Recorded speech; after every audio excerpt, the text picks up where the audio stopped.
मुख्यमंत्री योगी आदित्यनाथ आज सुबह 10:30 बजे टीम 9 की बहुत महत्वपूर्ण बैठक लेने वाले हैं और बैठक में इस बात पर चर्चा हो सकती है कि यूपी के जिन 10 जिलों में अभी आंशिक कोरोना कर्फ्यू है वहां पर 7 जून के बाद क्या कदम उठाया जाए। और आपको बता दें कि यूपी में 10 ऐसे जिले हैं जहां पर संक्रमण के 600 से ज्यादा एक्टिव केसेस हैं और हमने अभी आपको सिलसिलेवार बताया भी कि उन 10 जिलों में कितने एक्टिव केसेस इस वक्त हैं और इन जिलों में फिलहाल किसी भी तरह की ढिलाई नहीं दी जा रही है। शैलेश अरोड़ा हमारे संवाददाता इस खबर पर बहुत ज्यादा जानकारी के साथ जुड़ गए। शैलेश, 600 से ज्यादा एक्टिव केस 10 जिलों में है और अभी हमने दर्शकों को दिखाया कि बहुत सारे जिले इसमें अब ऐसे हैं, गौतम बुद्ध नगर, गाजियाबाद, बरेली, जहां पर बहुत करीब है 600 के। तो ऐसे में क्या जो कोविड कर्फ्यू है आने वाले दिनों में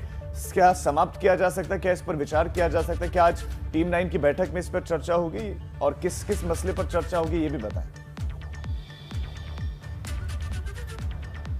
राजीव, देखिए, ये मानकर चलिए कि अब प्रदेश में जो 2 दिन का वीकेंड लॉकडाउन है, जब सोमवार को ये खत्म होगा तो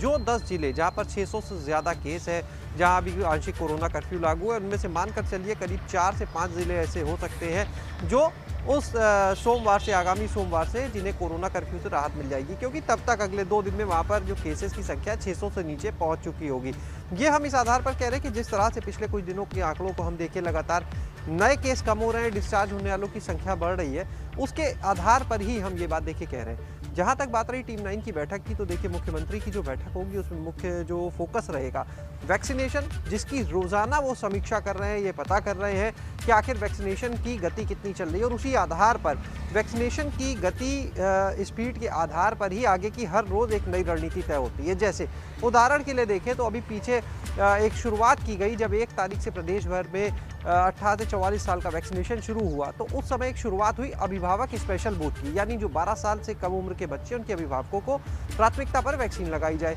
अब अगर देखें तो समीक्षा हुई, उसमें आया कि महिलाओं का वैक्सीनेशन कम है और उनको सुविधा और मिलनी चाहिए, तो शायद इससे वैक्सीनेशन को बढ़ावा मिलेगा। इसी आधार पर अब ये रणनीति बनी कि जितने भी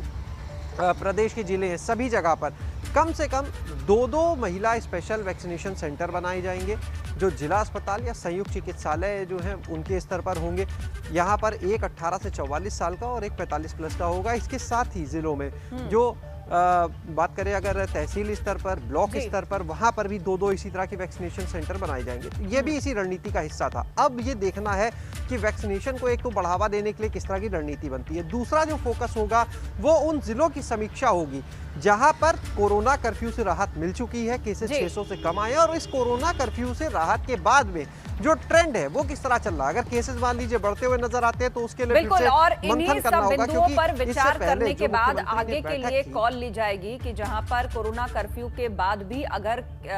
उसमें ढील के बाद भी केसेस कम आ रहे हैं तो क्या कुछ और अनलॉकिंग की तरफ बढ़ा जा सकता है, इस पर भी विचार हो सकता है। बहुत बहुत धन्यवाद शैलेश, हमारे साथ जुड़ने के लिए। आप नजर बनाए रखिए।